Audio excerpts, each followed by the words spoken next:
aujourd'hui, je vais vous parler d'un sujet qui concerne surtout les parents de jeunes enfants, d'enfants qui viennent de naître, qui ont quelques semaines ou quelques mois.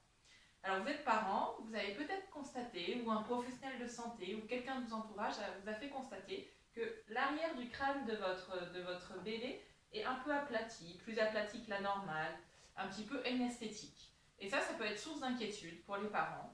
Donc quand on constate ça, souvent on regarde des témoignages un peu sur internet, on demande l'avis de nos proches ou on consulte des professionnels de santé.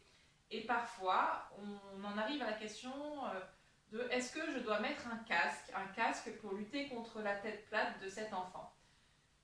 Donc cette vidéo, elle vise à répondre à deux questions principales que se posent les parents dont les enfants ont l'arrière de la tête plate, pour laquelle parfois on parle de plagiocéphalie ou de brachycéphalie. Les deux questions sont qu'est-ce qu'il faut faire? Est-ce que c'est un problème? Et est-ce qu'il faut mettre en place quelque chose et quoi pour éviter que cette tête plate ne perdure? Et deuxième chose, est-ce que mettre un casque est pertinent? Est-ce que ça va améliorer cette tête plate? Est-ce que si on fait rien, ça risque de dégénérer? Donc, pour répondre à ces questions, je me base bien sûr sur mon expérience professionnelle de kinésithérapeute. Je vois régulièrement des bébés dont les parents sont gênés par rapport à ce phénomène. Et puis aussi, bien sûr, sur la littérature scientifique que j'ai consultée de manière assez exhaustive pour rédiger un article il y a déjà quelques mois ou même plus d'un an, je crois, pour mon site internet professionnel. Et je vous encourage d'ailleurs à aller le consulter parce qu'il sera beaucoup plus complet et exhaustif que cette vidéo et vous y trouverez les références scientifiques. Le but, c'est pas du tout de donner mon opinion sur la question, mais vraiment d'essayer de faire un croisement entre effectivement mon expérience de praticienne et puis tout ce que j'ai pu lire dans la littérature scientifique, l'avis des meilleurs experts, des personnes qui se sont penchées sur la question. Le but, c'est pas de vous dire à la fin de la vidéo il faut mettre un casque ou il ne faut pas mettre de casque, mais vraiment de vous donner tous les éléments de réponse pour que vous-même, vous puissiez prendre la décision pour votre enfant, parce que bien sûr, il n'est pas forcément en âge de décider déjà par lui-même s'il veut un casque ou non. Donc il n'y a pas de réponse formatée.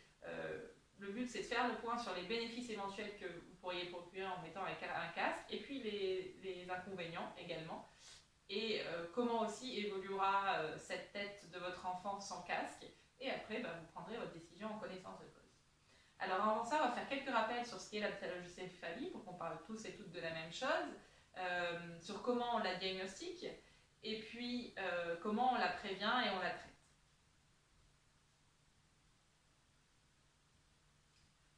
Alors déjà, on parle de tête plate, de brachiocéphalie, de plagiocéphalie. Peu importe, le contenu de la vidéo s'applique à toutes ces situations. La différence est souvent que la tête plate peut être symétrique ou toucher plus un côté que l'autre, peu importe, le traitement reste le même et l'évolution reste la même. Par contre, ce dont on parle, c'est bien de plagiocéphalie d'origine positionnelle. C'est de loin la plus fréquente. Si vous regardez sur cette vidéo, il y a plus de 99% de chances que votre bébé ait ce type de plagiocéphalie ou de brachycéphalie. Ça veut dire que sa tête plate, elle est apparue dans les semaines qui suivent la naissance. À la naissance, il avait un crâne d'apparence tout à fait normale, on va dire. Et puis ça s'est mis en place au fil des semaines ou des mois, et vous l'avez constaté au bout de quelques semaines ou dans les 3-4 premiers mois, éventuellement 6 mois de votre bébé. Elle s'oppose à la plagiocéphalie qui est liée à une craniosténose. Donc là, c'est lié à un problème de soudure trop prématurée des os du crâne entre eux. Et là, ça impose une prise en charge beaucoup plus spécifique qu'on ne traitera pas dans cette vidéo. Mais en France, aujourd'hui, et dans la plupart des pays, on va dire, civilisés, où les enfants naissent en maternité ou même à la maison, mais sont vus par plusieurs professionnels de santé dès leur première semaine de vie, ça ne passe pas inaperçu, ne vous inquiétez pas. Si votre enfant a une craniosténose, vous serez adressé aux bons endroits et il sera très bien pris en charge. Là, on parle vraiment de plagiocéphalie d'origine positionnelle, qui est de loin la plus fréquente. Alors, comment fait-on le diagnostic? Comment être sûr que votre bébé a bien une plagiocéphalie d'origine positionnelle? Eh bien, rassurez-vous, pas besoin de faire d'IRM, des radiographies. La simple observation par un professionnel de santé habitué à voir des bébés suffit largement pour être sûr du diagnostic de plagiocéphalie d'origine positionnelle. On a fait des études pour voir si mesurer avec des appareils sophistiqués, la 3D, des lasers, ou même des appareils un petit peu plus simples, des pieds à coulisses, ça a apporté quelque chose en plus pour le diagnostic, ou pour quantifier ensuite l'évolution et la régression de la plagiocéphalie. On s'est rendu compte que non, l'œil l'œil humain, l'observation suffit amplement et il n'y a pas lieu de faire des mesures et de quantifier, ça n'apporte strictement rien au diagnostic ou au suivi derrière. Pareil, est-ce qu'il faut renvoyer vers un spécialiste de la question? Est-ce que votre médecin traitant ou votre kiné aurait dû vous envoyer voir un spécialiste des bébés de la tête plate? Donc, qui sont en général les neurochirurgiens. Clairement, non, c'est pas du tout une nécessité. Quand on regarde dans les études, seulement 1% ou 1,5% des enfants sont renvoyés vers des spécialistes parce qu'on suspecte une crânosténose.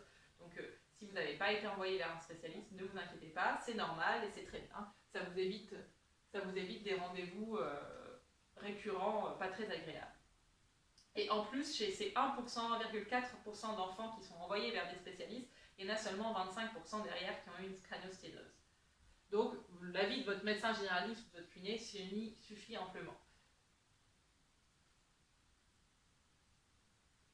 Alors, pourquoi je fais cette vidéo? C'est parce que la plagiocéphalie ou la brachycéphalie concerne énormément de bébés. C'est environ 16% des bébés qui naissent aujourd'hui qui, à l'âge de 6 semaines, ont une plagiocéphalie. Et par contre, statistique qui est intéressante de connaître, c'est qu'à l'âge de 2 ans, il n'y a plus que 3,3% de ces enfants qui ont toujours une tête plate, et ce, sans qu'on ne fasse rien du tout. En sachant qu'à 2 ans, un enfant n'a pas encore fini sa croissance et que la tête a continué à évoluer. Déjà, on voit des petites pistes de solutions qui se dessinent dans ce que je vais vous présenter, c'est-à-dire que ne rien faire, être confiant, laisser le temps faire, va faire évoluer très positivement, et c'est une bonne nouvelle, la tête plate de votre enfant. Quels sont les facteurs de risque? Qu'est-ce qui fait qu'un enfant, un bébé, va plus avoir de risque d'avoir la tête plate? Déjà, il y a le sexe, le fait que ce soit un petit garçon plutôt qu'une petite fille, le fait que ce soit un premier enfant, le fait que des forceps ou des ventouses aient été utilisés au cours de l'accouchement, le fait que l'enfant dorme sur le dos. Alors attention, c'est pas du tout parce que l'enfant dort sur le dos et a une tête plate qu'il faut éviter de le faire dormir sur le dos. On s'est rendu compte que, bien sûr, il y avait bien moins de risque de mort subite de nourrissons lorsque les enfants dorment sur le dos, même si cela induit une fréquence un peu plus élevée de plagiocéphalie ou de tête plate. Il est évident qu'il faut continuer à laisser les bébés dormir sur le dos, parce que le risque, c'est pas juste la tête plate de les faire dormir sur le ventre, mais c'est le décès, qui heureusement n'est pas fréquent, mais qui est là et qui est une réalité quand même pour beaucoup de familles. Alors maintenant que nous avons vu un petit peu les facteurs de risque de la plagiocéphalie, on va vraiment rentrer dans le cœur du sujet et voir comment elle évolue naturellement. Comment la tête plate des bébés évolue au fil du temps sans qu'on fasse rien de particulier. C'est vraiment intéressant à connaître ça et rassurant, vous allez le voir. Donc en fait, sans qu'on fasse rien, ce qu'on sait sur l'évolution, c'est que dans la grande majorité des cas, la tête plate disparaît aux environs des 2 à 3 ans de l'enfant. Tout ça parce que les soudures qui ne sont pas encore fermées entre les os du crâne à la naissance du bébé se ferment au fil des mois et remodèlent un petit peu le crâne et lui redonnent une forme beaucoup plus physiologique et normale. Cela associé en plus au fait que les cheveux poussent, sont beaucoup plus denses et même des cheveux courts masquent de toute façon l'arrière du crâne. Une bonne façon de se rendre compte de l'évolution naturelle de la maladie, c'est de se demander combien de personnes dans son entourage on connaît qui ont l'arrière du crâne plat une fois adultes. Est-ce que vous en connaissez beaucoup dans votre entourage? Il y a de fortes chances que vous n'ayez jamais vu quelqu'un dans la rue par qui vous avez été marqué pour l'arrière du crâne qui est plat. C'est une des explications un petit peu rassurantes. Et puis ce qu'il faut savoir aussi, c'est que même si parfois les déformations sont impressionnantes quand l'enfant est bébé, elles n'ont aucun impact sur son développement cérébral, sur ses résultats scolaires plus tard. Il n'y a vraiment aucun impact sur sa vue, sur aucun paramètre sanitaire vraiment important. Donc pour illustrer ça, je vous montre l'évolution de 2 enfants au fil du temps qui avaient une tête plate, jugée modérée, et qui ont, sans que les parents ne fassent rien de particulier, évolué favorablement. À l'âge de 3 ans pour le petit garçon dans la première photo, et à l'âge juste de 8 ou 9 mois pour la petite fille. En sachant que si on avait pris des photos encore quelques années plus tard, la différenciation serait encore moins visible. Alors, si vous êtes quand même inquiet et que vous voulez maximiser les chances que cette petite déformation disparaisse le plus vite possible, il y a plusieurs choses que vous pouvez mettre en place qui sont très simples. En voici une petite énumération. Pour en connaître plus, vous pouvez apprendre l'avis de votre médecin traitant ou de votre kiné qui saura vous montrer aussi avec votre bébé les gestes à faire et adapter en fonction voilà, de votre mode de vie. Donc déjà, c'est quand l'enfant ne dort pas, l'encourager à être sur le ventre, à un endroit bien sûr sécurisé où il ne risque pas, même si c'est pas encore se retourner, de tomber. Donc pour cela, vous pouvez vous mettre devant lui pour le stimuler un petit peu, pour que ce soit un moment un peu plus agréable. Il faut aussi varier, vous pouvez aussi varier les endroits où il est. Le mettre d'abord sur un petit peu, passer un moment sur la table à langer, avec vous à côté bien sûr, au sol, sur un tapis, sur différents types de tapis, sur le lit avec vous à côté, dans une chaise haute, dans un siège auto, dans une poussette, dans un porte-bébé, dans une écharpe de portage. Tout ça, ça va faire varier sa position et ça va être bien pour le crâne. Plutôt que d'essayer d'éviter à tout prix que le crâne soit en contact, c'est tout aussi bien de varier les positions. S'il a tendance à avoir une tête plus tournée d'un côté que de l'autre, ça peut être associé avec ce qu'on appelle un torticolis congénital, incitez-le à regarder dans la direction opposée à celle où il est tout le temps. Ça, en faisant des grimaces, en positionnant son portique, ses jeux ou de la musique, plutôt du côté où il a tendance à ne pas tourner la tête. Voilà quelques-unes des choses que vous pouvez faire, assez faciles à mettre en place. Mais le plus gros du traitement, ça reste tout simplement le temps qui passe. Et ça, vous ne pouvez rien y faire. Et vous verrez que sans rien faire de particulier, sans vous prendre la tête, au fil des mois, la forme du crâne va aller vers le mieux. Dans les autres choses qui sont souvent proposées, il y a les coussins. Il n'y a aucune preuve que dormir avec des coussins spécifiques contre la plagiocéphalie améliore la tête plate. Et au contraire même, c'est plutôt défavorable parce que ça augmente le risque de développer une mort subite du nourrisson. La kinésithérapie, est-ce que c'est utile? Oui, pour rassurer, si vraiment vous êtes inquiet, mais idéalement, quelques séances suffisent pour vraiment vous montrer comment dans votre quotidien, vous pouvez mettre en place des choses, adaptées encore une fois à votre mode de vie, à votre façon de voir le développement de votre enfant. Mais il n'y a pas lieu de faire des séances répétées de kiné 2 ou 3 fois par semaine si votre enfant a une simple tête plate sans autre pathologie associée, sans retard de développement moteur, sans torticolis congénital, etc. L'ostéopathie, aucune preuve de l'efficacité, mais certains parents ont envie de se tourner vers ce type de pratique. Il n'y a pas d'intérêt des manipulations sans qu'il y ait par contre de danger vraiment associé. Le casque. Donc on en vient un peu au sujet qui pose le plus de questions aux parents. Donc un casque de plagiocéphalie a été développé il y a une vingtaine d'années dans certains pays, je crois en Allemagne initialement. Il est proposé aux enfants à partir de 4 mois, à l'âge du pic d'observation du phénomène de la tête plate. Il doit être porté 18 à 23 heures par jour, c'est-à-dire quasiment tout le temps, sauf quand on lave l'enfant. Et il est fabriqué par des orthoprothésistes qui vont le former sur mesure en fonction du crâne de l'enfant. Donc il va falloir convenir de plusieurs rendez-vous, à la fois pour prendre les mesures, poser le casque, puis faire des réglages et vous faire évoluer le casque au fil et à mesure de la croissance de l'enfant, qui grandit très vite à cet âge-là. Et le casque n'est absolument pas remboursé par la sécurité sociale. Une des raisons, c'est qu'il n'y a pas vraiment de preuve de son efficacité, on va en reparler. Et il faut débourser 1 000 à 2 000 euros, en gros, tout compris, avec les consultations régulières, etc. En plus, bien sûr, de l'argent que vous allez consacrer au déplacement et du temps peut-être que vous prendrez pour vous rendre à ces rendez-vous. Je vais vraiment donner des informations précises, factuelles, pour que vous ayez tout en main, pour après décider par vous-même si oui ou non c'est pertinent pour votre enfant d'avoir un casque. Alors, est-ce que c'est efficace? On a vu qu'il y a certaines contraintes associées à ce port du casque qui sont surtout liées au coût que ça prend et au rendez-vous qu'il nécessite.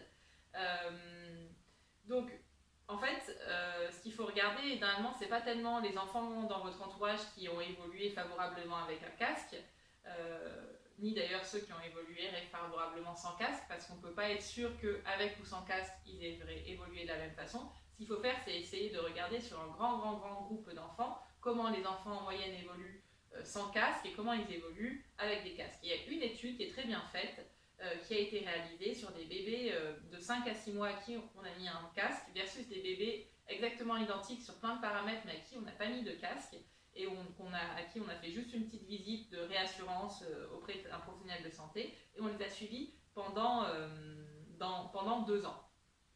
Et ce qu'on s'est rendu compte, c'est qu'il n'y avait aucune différence significative au bout de 2 ans entre les enfants qui avaient porté un casque, selon les préconisations en termes de durée, de port, etc., et ceux qui n'avaient pas porté de casque. À 2 ans, la forme de leur crâne était vraiment strictement identique. Ce qu'on constate, c'est que peut-être il y a quelques mois d'avance sur les enfants qui ont porté un casque, mais c'est quelques mois d'avance tout au plus chez certains enfants pour que le crâne reprenne une forme normale. Et ce qu'il est important aussi de mettre en avant, et ce qui est peu mis en avant, c'est que le port du casque est par contre associé à des effets secondaires, à des choses qui peuvent être désagréables pour les enfants comme les parents. Il y en a toute une liste qui sont par exemple les démangeaisons, la transpiration. Voilà, je vous en renvoie à mon article sur mon site internet pour en avoir la liste précise et surtout le pourcentage de patients, d'enfants chez qui ça survient, et vous verrez que les pourcentages sont assez élevés. Il y a d'autres études, mais le problème des autres études, c'est qu'elles ne comparent absolument pas l'évolution d'enfants sans casque avec l'évolution avec casque. Le problème de faire ça, c'est qu'on vous montre par exemple des photos, des examens d'enfants qui n'avaient pas de casque, la forme de leur crâne avant, et puis on vous montre après les résultats quelques mois après. Et on voit effectivement qu'il y a une amélioration. Le problème, c'est que en fait, cette amélioration, elle survient aussi si on ne met pas de casque. Donc, se fier à des études ou à des témoignages qui montrent une évolution juste avant-après sans comparer à l'évolution sans casque, ce n'est pas suffisant vraiment pour se faire un avis de la question parce qu'on ne sait pas comment cet enfant aurait évolué même sans porter de casque.